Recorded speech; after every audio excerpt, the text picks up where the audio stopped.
السلام علیکم ورحمۃ اللہ وبرکاتہ۔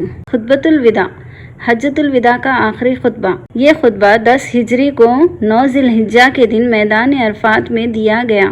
یہ آپ صلی اللہ علیہ وسلم کا آخری بڑا اجتماعی خطبہ تھا، اسی لیے اسے خطبۃ الوداع یعنی حجۃ الوداع کا آخری خطبہ بھی کہا جاتا ہے۔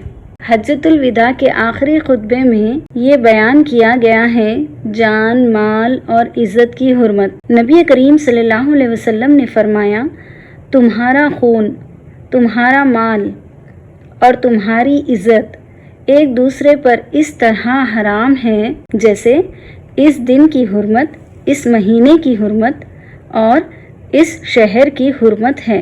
یہ صحیح بخاری سے ہے۔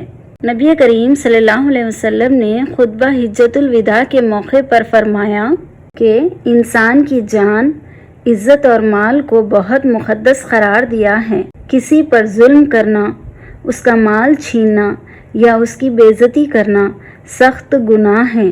صحیح مسلم سے ہے، جاہلیت کے نظام کا خاتمہ۔ آپ صلی اللہ علیہ وسلم نے فرمایا، جاہلیت کے تمام خونی دعوے میرے پاؤں کے نیچے ہیں۔ یہ حضور صلی اللہ علیہ وسلم خطبہ دے رہے ہیں اور یہ اس وقت دے رہے ہیں جس وقت حضور صلی اللہ علیہ وسلم صحابہ کو بتا چکے ہیں کہ یہ حضور صلی اللہ علیہ وسلم کی آخری ملاقات ہے۔ جو دور دراز سے آئے ہیں ان سب کو کہہ رہے ہیں، یہ جو میری تمہاری مجلس ہے، یہ جو محفل ہے وہ آخری ہے۔ نبی کریم صلی اللہ علیہ وسلم فرمانے لگے کہ لوگوں یاد رکھنا، قیامت قائم ہوگی اور تم اپنے رب سے قائم کرو گے یعنی ملاقات کرو گے، اور فرمایا کہ تمہارا رب تم سے تمہارے اعمال کے بارے میں پوچھے گا۔ یہ خطبۃ ذی الحجہ میں حضور صلی اللہ علیہ وسلم نے فرمایا، اسلام نے پوری دشمنیاں، بدلے اور قبیلے نفرتوں کو ختم کر دیا۔ اسلام امن اور معافی کا دین ہے۔ یہ بھی صحیح مسلم سے ہے۔ خطبۃ الوداع میں سود کی حرمت کے بارے میں بیان کی گئی۔ آپ صلی اللہ علیہ وسلم نے فرمایا، جاہلیت کا ہر سود ختم کیا جائے، اور سب سے پہلے حضور صلی اللہ علیہ وسلم نے فرمایا کہ حضور کے بڑے قریبی تھے یعنی ان کے چاچا، اور سب سے پہلے میں اپنے چچا عباس بن عبد المطلب کا سود ختم کرتا ہوں، اور فرمایا کہ انہوں نے بھی پیسے لیے ہوئے تھے، چونکہ وہ سب لوگ کرتے تھے، وہ حرام ہی نہیں تھا۔ فرمایا کہ میں ان کو بھی حکم دیتا ہوں کہ اصل رقم لی جائے نہ کہ سود۔ اسلام نے سود کو حرام قرار دیا ہے کیونکہ یہ غریب پر ظلم اور ناانصافی کا سبب بنتا ہے۔ سوچے، حرام حلال کا دھیان رکھیں، کھانا پینا بھی حرام حلال کس طرح آ رہا ہے اس کا ہمیں دھیان رکھنا ہے، اس کا بھی ہمیں اللہ کے پاس حساب دینا ہے۔ اللہ تبارک و تعالی دیانتداری کی توفیق عطا فرمائے، آمین۔ عورتوں کے حقوق، یہ بھی صحیح مسلم سے ہیں۔ آپ صلی اللہ علیہ وسلم نے فرمایا، عورتوں کے بارے میں اللہ سے ڈرو کیونکہ تم نے انہیں اللہ کی امانت کے طور پر لیا ہے۔ بہت محتاط ہو کر اپنی زندگیوں کو گزاریں، اپنی زندگیوں میں امانتوں کا خیال کیا کریں۔ اور آیت ہے، اللہ فرماتے ہیں، اے ایمان والو، نہ رب سے خیانت کرنا، نہ رب کے رسول سے خیانت کرنا۔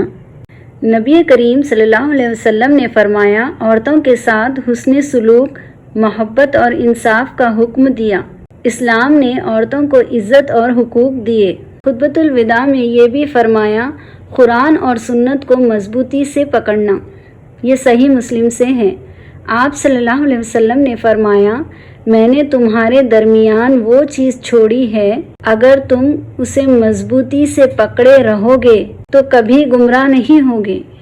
اللہ کی کتاب، اور روایت میں ہے اللہ کی کتاب اور میری سنت، موطا امام مالک۔ تفسیر میں آتا ہے، ہدایت کا اصل ذریعہ قرآن اور سنت ہے۔ مسلمان اگر ان پر عمل کرے تو گمراہی سے بچ سکتا ہے۔ اللہ ہمیں گمراہیوں سے بچائے، آمین۔ پھر سب انسان برابر ہیں۔ آپ صلی اللہ علیہ وسلم نے فرمایا، کسی عرب کو کسی عجم پر اور کسی گورے کو کسی کالے پر کوئی فضیلت نہیں سوائے تقوی کے۔ اسلام نے نسل کو، رنگ اور قبیلے کی بنیاد پر فقر کو ختم کیا۔ اللہ کے نزدیک سب سے افضل وہ ہے جو سب سے زیادہ متقی ہو۔ پھر آتا ہے بھائی چارہ اور امن۔ نبی کریم صلی اللہ علیہ وسلم نے فرمایا، مسلمان مسلمان کا بھائی ہے۔ یہ صحیح بخاری سے ہے۔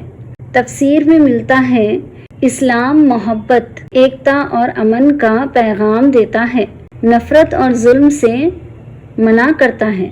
اپنے دلوں میں نفرت نہ لائے، ایک دوسرے سے محبت کرے، ایک دوسرے پر اعتبار کرے، امانتوں میں خیانت نہ کرے، اس سے نفرتیں بڑھتی ہیں۔ امانت کا خیال رکھے۔ ہمارے نبی کریم صلی اللہ علیہ وسلم نے فرمایا، امانت بھی بہت بڑی چیز ہے۔ پھر آتا ہے دین کو پہچاننے کا حکم۔